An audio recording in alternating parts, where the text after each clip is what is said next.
Bonjour à la toile, ici Mademoiselle Sou et aujourd'hui on va tester les nouveaux crayons de couleur qui sont sortis chez Action, donc c'est parti, on y va.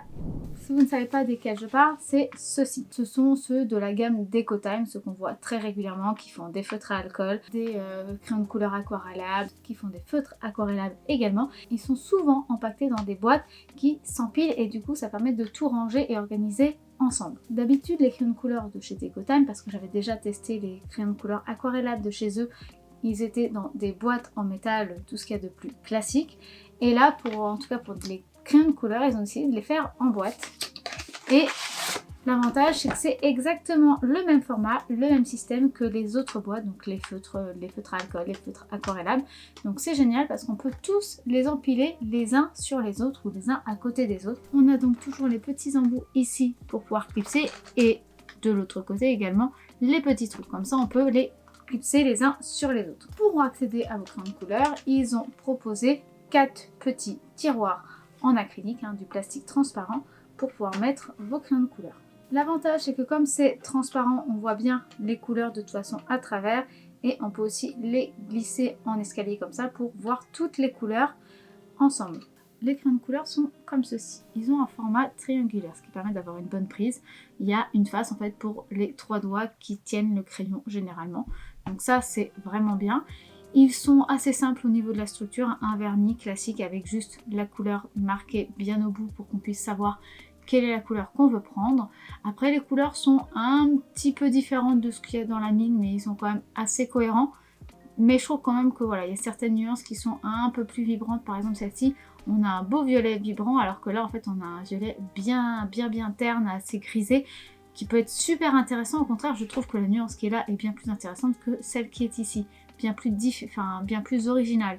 Mais bon, ça après c'est pas grave, une fois que vous le savez, vous le savez. Ils ont bien marqué du coup quel était le type de crayon de couleur, la marque, Decotime, et ils ont mis le petit numéro ici. Chaque couleur a bien son numéro attribué pour qu'on puisse aussi le repérer si on utilise un nuancier. Pour l'instant, il me semble qu'il n'y a que 2 boîtes et donc 2 types de couleurs dans les crayons de couleur de chez Decotime dans ce format là. Après, comme je vous dis, c'est par rapport à ce que moi j'ai vu. Quand je suis arrivée, il n'y avait plus que les bleus, gris et violet, bleu, gris, vert, violet. Là c'est vraiment ça au niveau des teintes. Eux ils ont écrit green, blue et grey. Mais techniquement, comme je vous ai montré, il y a aussi du violet. Donc ça c'est bien parce qu'on a quand même un peu plus de chaud dans les couleurs. Donc ça permet d'avoir des nuances un peu intéressantes. Et il me semble qu'à côté, il y a la teinte de rouge, orangé, rose en plus. Mais là par contre, je ne l'ai pas parce que malheureusement, je n'ai pas pu l'avoir. Il n'y en avait plus dans mon action. Donc je vais essayer de faire un tour justement dans la semaine prochaine dans d'autres actions, pour peut-être même dans le mien, pour essayer de les trouver. Mais ça malheureusement, c'est comme tout, ça dépend des arrivages. Mais je trouve que voilà, en tout cas le système est très pratique, il n'y a rien à dire. D'ailleurs moi je pense même à en acheter plus et avoir du coup des crayons de couleur en masse pour mes cours de dessin et garder les boîtes pour ranger mes autres crayons de couleur. Franchement je trouve ça super pratique parce qu'on peut vraiment mettre énormément de choses dedans et niveau rangement pour mon bureau, moi c'est génial, je pense à réorganiser vraiment tout le setup de mon bureau et tout. Et si je pouvais avoir tous mes crayons de couleur à portée de main, ce serait génial. Pour son prix, on est à 4,99 € et il y a 44 crayons de couleur, ce qui vous fait que votre crayon de couleur est un petit peu plus qu'1 € en sachant qu'il y a une boîte d'intégrer. Donc en fait, véritablement, votre crayon serait en dessous d'1 € au niveau du tarif vu qu'il y a l'emballage qui sert de rangement. Donc ça, c'est très intéressant. Maintenant, il faut bien se demander, c'est est-ce qu'ils sont bons ou est-ce qu'ils sont pas bons, parce que vous vous rappelez, Decotime, c'est un petit peu la roulette russe. Il y a des choses qui sont fantastiques, j'ai testé des feutres à alcool, j'ai testé des feutres aquarellables qui étaient géniales, tout comme j'ai testé des feutres aquarellables qui étaient nuls. Donc ça peut vraiment dépendre des collections, ça dépend de la formulation, du nouvel arrivage, etc. Donc on va tester ensemble, voir si ce modèle-là est bien. Et on va commencer tout de suite avec les swatchs. Alors, on commence déjà par écrire le nom, comme d'habitude, et on va faire les swatchs. Oups, pour le focus, mais c'est bon, on règle et on se lance. Donc je commence par l'étage des verts, puis on passe à l'étage des bleus-verts et on va faire ensuite l'étage des bleus. Alors comme vous voyez, ils sont pas forcément bien rangés. On passe ensuite à l'étape des violets et ensuite des gris avec différentes nuances de chaleur et de froideur, je sais pas si on dit vraiment ça. Et ensuite je vais dégrader donc du bleu et du violet. Alors les deux se dégradent plutôt bien, ça reste quand même moins évident qu'avec d'autres crayons de couleur et ils sont quand même assez secs, donc il faut quand même forcer pas mal. Là vous voyez, j'appuie et pourtant ça arrive vraiment au fur et à mesure. Je gomme, mais techniquement vu qu'ils sont quand même pas mal secs, je pense que ça devrait le faire. Voici les swatchs. Comme vous pouvez le voir, sincèrement, il y a quand même une sacrée variété. On a vraiment des verts qui vont être un peu jaunes, ce qui permet d'avoir voilà, beaucoup de luminosité. On a des verts beaucoup plus bleus, on a des beaux bleus, on a des bleus qui tirent vers le chaud, plus vers le violet. On a du violet, on a du noir, on a du gris, on a des taupes, on a des couleurs bien froides. Et du coup, il y a vraiment des couleurs très intéressantes. J'aurais peut-être aimé avoir des gris un peu plus chauds encore, mais bon, comme on est vraiment sur une sélection de couleurs froides, c'est pas si détonnant que ça, et sincèrement, c'est déjà super bien. Faudrait voir justement avec la version chaude, justement voir s'il n'y aurait pas des gris ou des marrons qui iraient pour compléter la collection de gris un peu froid ici qu'il y a là. Si vous vous demandez pourquoi je parle de chaud ou de froid en parlant des couleurs, je vous ai fait une vidéo sur la colorimétrie qui vous explique tout pour justement comprendre tous les systèmes. Elle est chapitrée, donc vous pourrez même aller voir directement par rapport à cette section-là. Donc je vous la mets juste au-dessus, comme ça vous pourrez aller cliquer dessus après la vidéo et vous renseigner sur ce que je parle. Pour ce qui est du dégradé, sincèrement, les couleurs se mélangent bien entre elles. On peut avoir des autres nuances, donc ça c'est cool aussi. Tous les crayons de couleur ne peuvent pas vraiment le faire aussi bien, donc ça c'est intéressant. Même si on sature, il reste toujours un petit peu de grain, mais après le papier là a un grain, donc je pense que sur un papier lisse, ça devrait être bon. Vous ne devriez pas avoir beaucoup de traces, donc ça c'est intéressant aussi à savoir. Et ça se gomme bien, donc ça c'est intéressant à savoir, en sachant que j'ai gommé ça avec une, enfin vous avez dû le voir, j'ai gommé ça avec une gomme, je n'ai pas gommé ça avec une gomme électrique, donc avec une gomme électrique c'est un petit peu plus intense. Franchement là au premier abord en voyant ces swatchs, je trouve que c'est très intéressant, qu'il y a vraiment de belles nuances, qu'il y a des nuances qu'on trouve pas partout, et donc rien que pour ça je suis vraiment contente parce que c'est très intéressant d'avoir ce genre de nuances. Ils sont secs, hein, par contre, enfin secs. J'exagère, mais disons que voilà, c'est pas non plus des crayons qui vont être très gras. Il y a quoi, ils sont quand même assez doux, donc il va vraiment falloir y aller en douceur si vous voulez du pastel et forcer un peu plus si vous voulez de la couleur.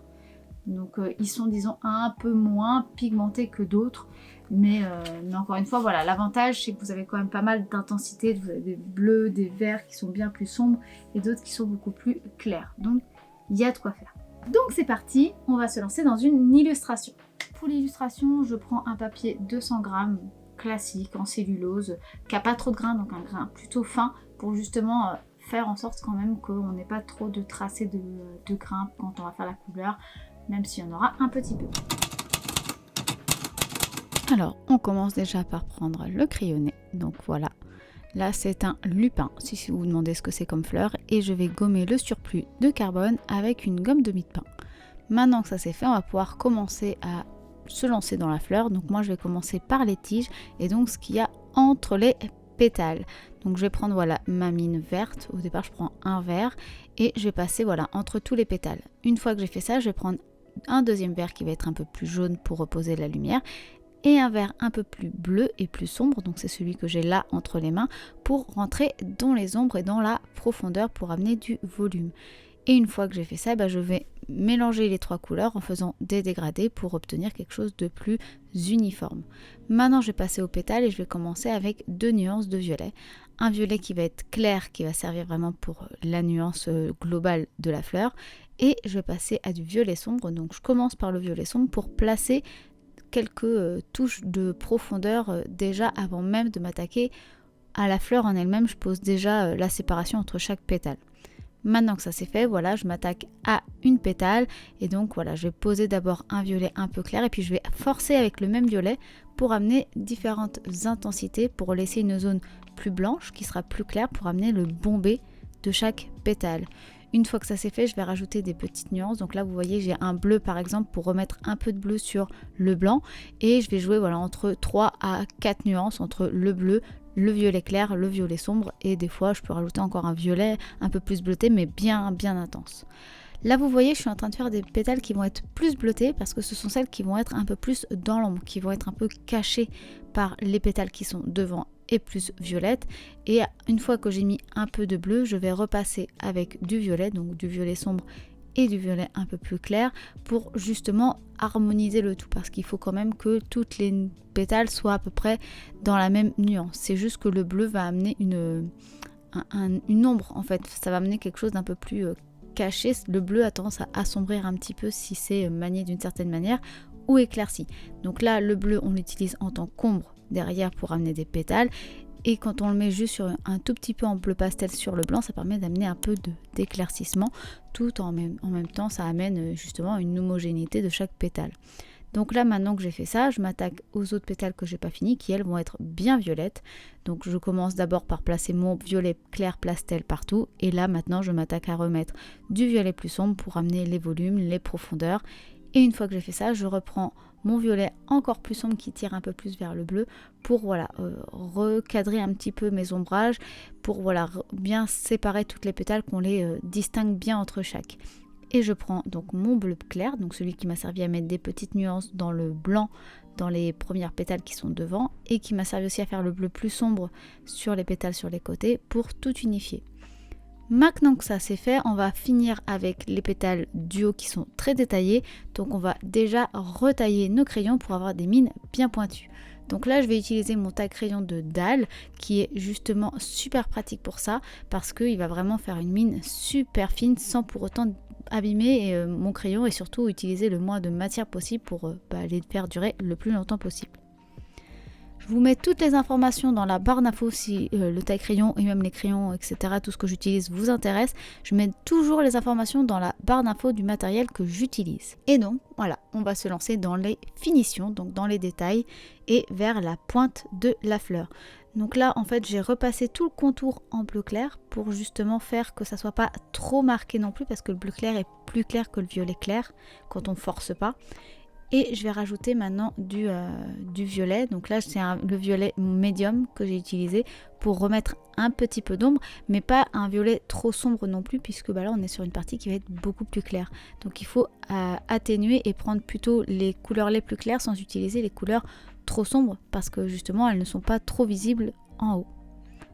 Et voilà donc ce que ça donne une fois avec tous les détails. Et voilà le résultat. Alors sincèrement, je suis très contente du résultat. On arrive à avoir des bonnes intensités, on arrive à avoir des beaux dégradés. J'ai réussi à avoir des choses quand même très pastel et à avoir des touches de blanc qui ressortent, alors que j'ai pas de blender, j'ai pas de blanc, parce que dans cette boîte là il n'y a pas du tout de blanc. C'est un petit peu dommage, je dirais, qu'il n'y ait pas de blanc dedans, parce que c'est vrai que le blanc c'est toujours très pratique pour remettre un petit peu plus d'unité dans les couleurs, surtout quand on veut laisser un peu de lumière apparaître. Mais sincèrement, voilà, vous voyez, j'ai utilisé un vert ici un peu plus jaune pour amener une lumière. J'ai utilisé du bleu sombre pour approfondir et intensifier. Je dirais que voilà, comme ils sont assez secs, déjà ils sont assez poudreux, donc il faut faire attention parce qu'il y a pas mal de petites pellicules de poudre qui vont tomber. Mais surtout, du coup, en fait, j'ai beau appuyer, vous voyez, j'ai appuyé vraiment fort pour le bleu et j'ai pas pu avoir plus intense. Et je suis partie sur un des bleus les plus sombres. Donc après on peut rajouter du noir, etc. Mais du coup ça va griser et ça va être un peu moins vibrant au niveau de la couleur, ce que je voulais éviter, je voulais que ça soit vibrant. Parce qu'on est sur quelque chose de pastel, donc je voulais faire en sorte que ça soit un peu plus vivant dans le sombre et que ce soit pas trop terne. Parce que sinon ça aurait tout terni en fait, bref. Mais voilà, donc je trouve que c'est sincèrement pour 4,99 €, autant de couleurs dans une boîte à ranger, c'est vraiment cool parce que là le résultat est vraiment sympa.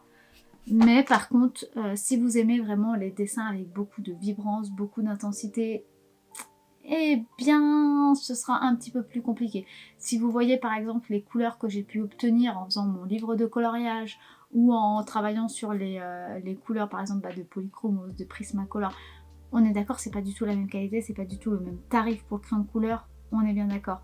Mais ce que je veux dire c'est que vous voyez, là ça va être beaucoup plus saturé et vibrant, et là on est plus sur du plus pastel. C'est pas dérangeant, il faut juste le savoir pour quand on va réaliser ses créations. En conclusion, pour vraiment résumer, même si vous l'avez déjà eu dans le reste de la vidéo, je trouve que la qualité est là, qu'elle est bonne, qu'il y a vraiment un choix de couleurs intéressant, que les crayons de couleur sont bien en eux-mêmes. Franchement, j'ai absolument rien de négatif à leur dire, à part qu'ils sont, et c'est pas vraiment un point négatif, un peu pastel. qui sont un peu secs et donc du coup qu'on peut avoir des choses beaucoup moins vibrantes. Mais sincèrement, c'est pas dérangeant et moi, comme je vous disais, c'est que je vais acheter des boîtes pour pouvoir ranger mes autres crayons de couleur personnels, donc les aquarellables, justement les crayons un peu gras que j'ai, pour tout ranger dans mon bureau qui sera de ce côté-là. Comme ça, je serai vraiment bien. Et tous les crayons, je vais pas les jeter, hein, je vais les garder pour mes cours de dessin parce que justement, il y a beaucoup d'enfants des fois qui oublient leurs crayons ou autres et ça me permettra d'avoir des nuances très intéressantes. Et surtout quand on a des enfants, les enfants ils sont encore en train d'apprendre la motricité, etc. Et des fois, selon l'évolution de l'enfant, il a tendance à appuyer un peu trop. Donc en fait, l'avantage de cela, c'est qu'au moins il aura quelque chose qui ne sera pas trop terne, trop sombre, puisque du coup, comme ils sont passés, même quand on appuie, ça restera assez coloré. Donc ça, c'est intéressant aussi à savoir. J'espère que cette vidéo vous aura plu. Si c'est le cas, n'hésitez pas à la liker si ce n'est pas encore fait. Vous pouvez encore et toujours commenter, partager, liker la vidéo, ce qui m'aiderait un petit peu à me faire connaître. Merci d'ailleurs à tous ceux qui le font parce que déjà ça fait extrêmement du bien d'avoir un soutien de votre part, donc merci. Et en plus j'adore pouvoir échanger avec vous, donc de pouvoir avoir justement vos avis, vos retours, d'avoir des idées de sujets qui vous intéresseraient de voir, et je les prends en note. Et d'ailleurs c'est pour ça que je fais cette vidéo, c'est parce que vous m'avez demandé de les tester, donc je les ai testés et vous avez bien fait de me les conseiller parce qu'ils sont vraiment bien. Donc voilà, merci à vous de m'avoir conseillé ça et n'hésitez pas à mettre d'autres idées comme ça dans les commentaires. Je les lis tous et je réponds à tous et je note toutes les demandes que vous me faites. Donc merci beaucoup. Vous pouvez aussi me suivre sur mes autres réseaux sociaux, donc Instagram et Facebook. Même si généralement Instagram et Facebook c'est les mêmes posts, donc vous pouvez me choisir sur l'un ou sur l'autre. Je suis plus en story qu'en post. Vous aurez plus de chances de voir mes stories que de voir mes posts, donc c'est vrai que je suis plus en story qu'en post. Et puis sur ce, cette vidéo est véritablement terminée. Donc moi je vous dis à la semaine prochaine, dimanche midi, pour une nouvelle vidéo. Et je vous fais des bisous. Bye! Voilà.